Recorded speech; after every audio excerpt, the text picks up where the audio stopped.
TG Plus News edizione di Venezia, buonasera. Apriamo il nostro notiziario con la cronaca. In merito all'aggressione avvenuta oggi, 11 luglio, in addetta della biglietteria Citivo a Piazzale Roma a Venezia, ecco la dichiarazione del segretario generale aggiunto della FIT CISL Veneto, Marino De Terlizzi. Non è possibile tollerare oltre una situazione simile. Quotidianamente i bigliettai sono oggetto di aggressioni verbali al limite delle vie di fatto da parte di certa utenza. Il protocollo prefettizio sulla sicurezza degli operatori sul trasporto pubblico locale della città metropolitana di Venezia è stato siglato nel dicembre del 2024. Anche Vela SpA deve dare corso all'applicazione dei suoi contenuti. Videosorveglianza, attivazione e servizi di controllo nelle biglietterie con guardie giurate, assistenza alle operatrici frontline di biglietteria con il presidio costante e continuo dei responsabili aziendali. Occorre formare gli operatori su come affrontare le situazioni critiche.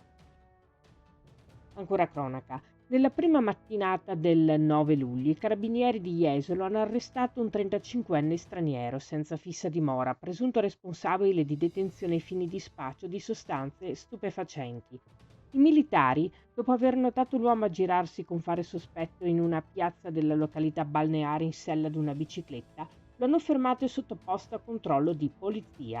Durante la perquisizione personale, gli operanti hanno rinvenuto nella sua disponibilità, già suddivisi in dosi, 25,6 grammi di hashish, 1,7 grammo di marijuana e 5,7 grammi di cocaina. Il tutto è stato sottoposto a sequestro. La persona arrestata, all'esito dell'udienza di convalida celebrata nella stessa giornata, è stata sottoposta alla misura cautelare del divieto di dimora nella provincia di Venezia. Restiamo a Jesolo, ma cambiamo decisamente argomento. Dalla Marca Trevigiana all'entroterra bellunese, dalla costa veneziana alla bassa padovana, dai lidi del Rodigino al territorio bassanese.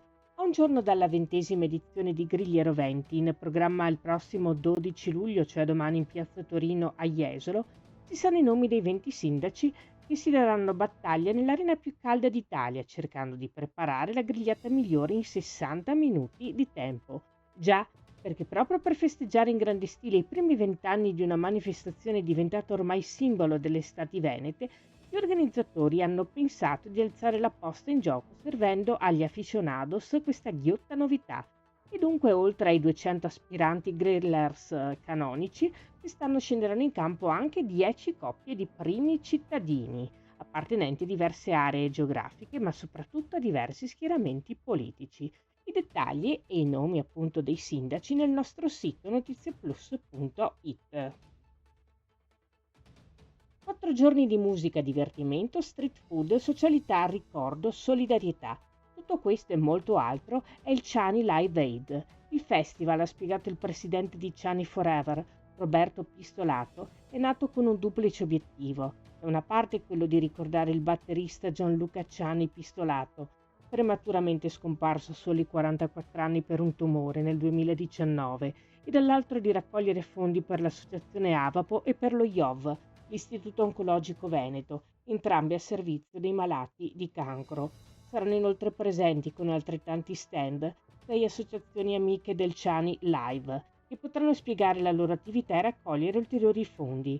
L'IPD, Associazione Italiana Persone Down, la Casa di Anna, Trifoglio Rosa, le squadre inclusive di Padova Millennium Basket e Black Lions e infine la Reyer. Si chiude qui il nostro notiziario. Grazie per essere stati con noi. Arrivederci.